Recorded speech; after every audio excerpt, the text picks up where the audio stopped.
राजस्थान का उदयपुर जिला, जो केवल राजस्थान का ही नहीं वरन देश का भी सबसे शांत और सुंदर जिलों में एक माना जाता है।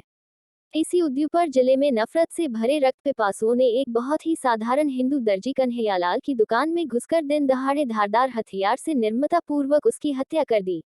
पूरे देश में दहशत फैलाने के उद्देश्य से हत्या का वीडियो भी सोशल मीडिया पर जारी कर दिया।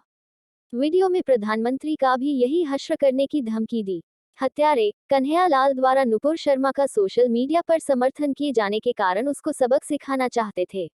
इस समाचार के फैलने और उसके चलते आम जन का आक्रोश जब आग की तरह पूरे देश में फैलने लगा तो राजस्थान पुलिस हरकत में आई और वीडियो में दिख रहे हत्यारों को गिरफ्तार कर लिया। जनता के भारी आक्रोश को देखते हुए केंद्रीय गृह मंत्रालय ने भी मामले की जांच एनआईए को सौंप दी है। अभी तक हत्यारों के 10 सहयोगी हिरासत में लिए गए हैं तथा पूछताछ में कई चौंकाने वाली जानकारियां भी सामने आ रही हैं। उदयपुर के इस जघन्य हत्याकांड के बाद केवल राजस्थान ही नहीं वरन देश भर में आक्रोश व तनाव है। उदयपुर में कन्हैयालाल के अंतिम संस्कार में हजारों की भीड़ ने गगनभेदी नारों के बीच उन्हें अंतिम विदाई दी। घटना के विरोध में हिंदू समाज व संगठनों की ओर से कन्हैयालाल हत्याकांड के विरोध में आहूत बंद व धरना प्रदर्शन में सड़कों पर भारी जनसैलाब उमड़ रहा था और जनमानस की एक ही मांग थी कि आरोपियों को तत्काल फांसी दी जाए और पूरे मामले की निष्पक्ष जांच कराई जाए ताकि पता चल सके कि आखिर लापरवाही कहां और कैसे हुई। इस नृशंस घटना पर हो रही मीडिया बहसों के दौरान भी देश का एक बड़ा सेकुलर वर्ग घटना की निंदा करने में भी अपनी सेकुलर राजनीति के तहत मुस्लिम तुष्टीकरण में लगा था और मुस्लिम दरिंदों का बचाव करते हुए केवल नुपुर शर्मा के बयानों को ही घटना के लिए जिम्मेदार मान रहा था। आश्चर्यजनक रूप से सुप्रीम कोर्ट के कुछ जज भी इसी सेक्युलर जमात में शामिल नजर आए और निर्णय के स्थान पर प्रवचन दे डाला। इन जजों ने नुपुर शर्मा को उदयपुर की घटना सहित देश के आज के खराब वातावरण के लिए पूरी तरह नुपुर को ही जिम्मेदार बताकर देश से माफी मांगने की बात कही और यह भी कहा है कि एफआईआर दर्ज हो जाने के बाद दिल्ली पुलिस ने अभी तक उन्हें गिरफ्तार क्यों नहीं किया। नुपुर पर अदालत की इस टिप्पणी जो आदेश का अंग नहीं है के बाद सेकुलर जमात की बाछें खिल गई हैं। आज सेकुलर जमात ऐसी बयानबाजी कर रही है जैसे उसे हिंदू समाज की आस्था व देवी देवताओं के अपमान का खुला लाइसेंस मिल गया हो। जमात नुपुर शर्मा की आड़ में राजस्थान सरकार की मुस्लिम तुष्टीकरण की नीतियों का खुलकर बचाव कर रही है। उसको लग रहा है कि अब उसे अधिकार मिल गया है कि वह अब शिवलिंग को फव्वारा कहती रहे और मुस्लिम समाज के पापों को सही बताकर उनका संरक्षण करती रहे। अगर मान भी लिया जाए कि सभी फसादों के लिए नुपुर ही जिम्मेदार हैं, तो फिर नुपुर को उकसाने वाले तस्लीम रहमानी को गिरफ्तार करने का आदेश माननीय न्यायालय ने क्यों नहीं दिया? ओवैसी और तौकीर रजा जैसे लोग क्यों खुले घूम रहे हैं? सबा नकवी, महुआ मोइत्रा, रतनलाल जैसे तमाम नाम हैं जिन्होंने हिंदू आस्था, प्रतीक और देवी देवताओं का अपमान किया, इन्हें क्यों खुला घूमने दिया जा रहा है?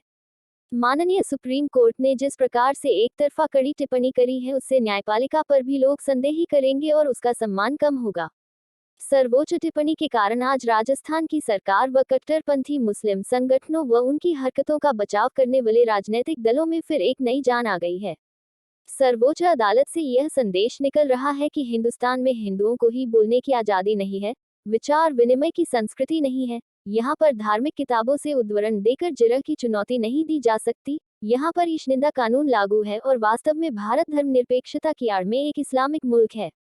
माननीय सुप्रीम कोर्ट ने अपनी टिप्पणी से गरीब दर्जी कन्हैयालाल के हत्यारों का परोक्ष रूप से बचाव कर दिया है।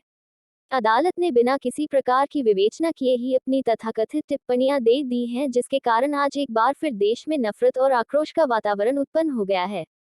एक महिला जो पहले से ही घनघोर शत्रुओं से घिरी हुई थी, उसके जीवन को न्यायालय ने ही और अधिक संकटों धकेल दिया है।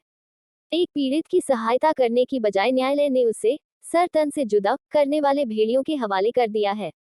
क्या अगर कल नुपुर शर्मा के परिवार के साथ कोई दुर्घटना घटित हो जाती है तो उसकी जिम्मेदारी टिप्पणीकार माननीय लेंगे? अदालत का कहना है कि नुपुर का तरीका गलत था, लेकिन इस पर टिप्पणी नहीं कि क्या नुपुर ने तथ्यहीन और आधारहीन बातें कही थी? क्या उनके द्वारा कही बात के मूल प्रामाणिक स्रोतों और उनकी तथ्यात्मकता पर चर्चा करने की जरूरत होनी चाहिए या नहीं होनी चाहिए? अगर यह पाया जाता है कि बात तो तथ्यात्मक थी किंतु कहने का तरीका गलत था, तो इस मानदंड को सही रखकर क्या दूसरे मामलों में भी निर्णय दिए जाएंगे? क्योंकि हजार बातें हजार तरीकों से की जाती हैं, उनमें से अनेक का तरीका कटाक्षपूर्ण या द्वेषपूर्ण होता है या माना जा सकता है, तो क्या उसके बाद भीड़ को स्वयं हिंसक तरीकों से न्याय करने की छूट दे दी जाएगी? अगर अब देश के किसी भी भूभाग में गरीब हिंदू का सिर तन से जुदा किया जाता है तो क्या उसकी जिम्मेदारी माननीय न्यायालय अपने ऊपर लेगा? जब दिल्ली में भयावह दंगे हो रहे थे उस समय भी दिल्ली हाई कोर्ट व सुप्रीम कोर्ट में देश में हो रही भड़काऊ बयानबाजी के खिलाफ कई याचिकाएं गई थी, लेकिन तब इस प्रकार के मामले को यह कहकर टाल दिया गया था कि इस विषय पर समय आने पर कड़ी कार्यवाही की जाएगी। एआईएम नेता असदुद्दीन ओवैसी और उनकी पार्टी के सभी प्रवक्ता संविधान की नकली आड़ लेकर भड़काऊ बयानबाजी करते रहते हैं।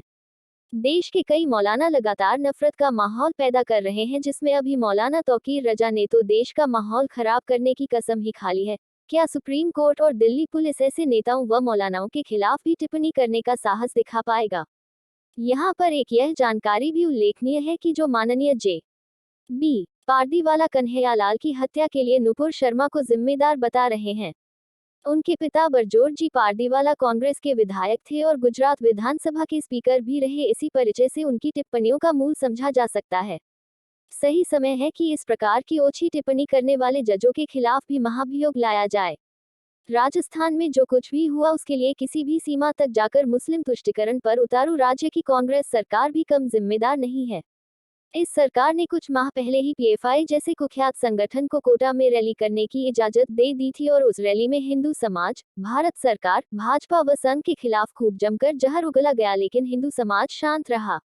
नुपुर शर्मा जी की टिप्पणियों से काफी पहले राजस्थान में हिंदुओं पर अत्याचार की एक के बाद एक कई घटनाएं घटी, लेकिन मुस्लिम तुष्टीकरण में अंधी हो चुकी राजस्थान सरकार के निकम्मेपन के कारण कट्टरपंथियों के हौसले बुलंद होते रहे, जिसकी परिणति कन्हैयालाल जी के बलिदान में हुई।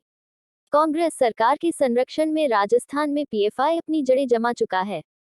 हिंदुओं पर बिना कारण सुनियोजित आक्रमण करना उनका रोज का शगल है। करौली में नवरात्र के दिन हिंसक झड़पें हुई, जिसमें पुलिस ने समुदाय विशेष पर कोई कार्यवाही नहीं की अपितु पीड़ितों को ही जेल में डाल दिया।